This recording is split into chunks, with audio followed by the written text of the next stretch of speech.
আসসালামু আলাইকুম, আমি princess Maliha Chowdhury and welcome to my new blog. Guys, আজকে আমরা চলে এসেছি জাফলংয়ে। গত ব্লগে আমরা ঘুরেছিলাম চা বাগান, রাতারগুল এবং শাহজালাল মাজার ও শাহপরান মাজার। যারা যারা দেখোনি তোমরা দেখে আসতে পারো। সাথে আমরা সাদা পাথরেও ঘুরেছিলাম, তোমরা অবশ্যই গত ব্লগটি দেখবে। আজকে আমরা ঘুরবো জাফলংয়ের সাইডে যেই সব স্পটগুলো আছে সেই সব স্পট। প্রথমেই আমরা যাচ্ছি মায়াবী ঝর্ণার উদ্দেশ্যে। সেখানে গিয়ে গোসল করে তারপর কোথায় আসি সেটাই তোমরা দেখো। তো এখন আমরা যাচ্ছি মায়াবী ঝর্ণাতে। দেখতেই পাচ্ছ মায়াবী ঝর্ণায় চলে এসেছি। তবে দুর্ভাগ্যবশত আমরা এমন একটা সময় এসেছি যে সময় ঝর্ণায় পানিই ছিল না, কোনো রকম একটু পানি ছিল। যখন আমরা গোসল করব তো দেখতেই পাবে, ওই দেখো কোনো রকম একটু পানি, এইটুকে কি মন ভরে? তারপরও যে পানি পেয়েছি এটাই আল্লাহর কাছে শুকরিয়া। আমরা তো ভেবেছিলাম পানিই পাবো না।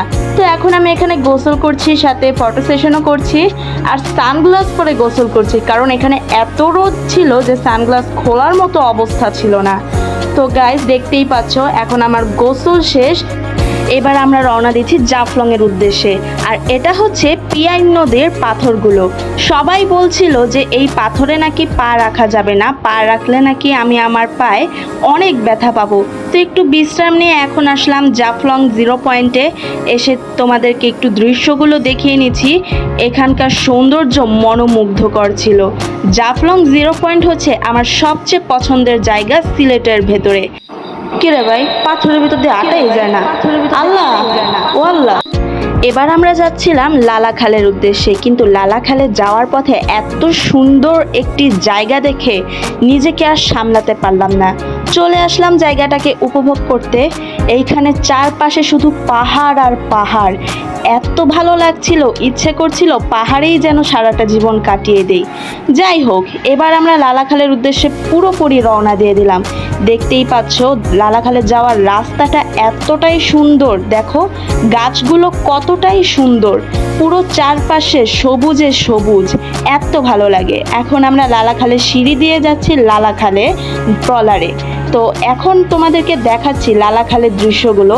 লালাখালের সবচেয়ে স্পেশাল জিনিস হচ্ছে লালাখালের বিভিন্ন জায়গায় এক এক রকমের পানি দেখা যায়, মানে এক এক রঙের এক এক রকমের পানি। মানে বোঝাতে পারছি না, এক জায়গায় সবুজ রং, এক জায়গায় নীল রং, তো আরেক জায়গায় খাল নদীর মধ্যে যেরকম রং থাকে সেরকম। এখন আমরা যাচ্ছি লালাখালের একটা দ্বীপের কাছে। ওই দ্বীপে যাওয়ার সময় এখানে বসে আমি একটু ফটো সেশন করলাম আর তোমাদেরকে সিনারিগুলো দেখাচ্ছিলাম। ওই দ্বীপটাতে গেলেই তোমরা বুঝতে পারবে যে লালাখালের কত রকমের রং আছে পানিতে। তো এখন আমরা ওই দ্বীপটাতে চলেও আসলাম। আর দেখতে পাচ্ছ এটা একটা রং, এটা একটা রং, আর এইখানে হচ্ছে আরেকটা রং। ক্যামেরাতে কতটা বোঝা যাচ্ছে সেটা আমি জানি না, হয়তো বেশি বোঝা যাচ্ছে না। তবে তোমরা যদি রংটা রিয়েলি দেখতে চাও তাহলে অবশ্যই তোমাদের সিলেটের লালাখালে যেতে হবে। আমার সিলেটে আসার উদ্দেশ্য ছিল একটা, যে আমি এখানকার পানির রঙগুলো দেখব।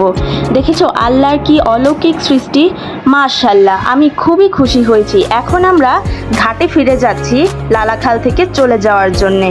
তো আমরা ঘাটে চলেও আসলাম, দেখতেই পাচ্ছ। আর এখানে অনেক রোদ ছিল, আমি অনেক বেশি ক্লান্ত হয়ে গিয়েছিলাম। এরপর আমরা ঢাকার উদ্দেশ্যে রওনা দিয়ে দিয়েছিলাম, সেটা আর নাই দেখালাম।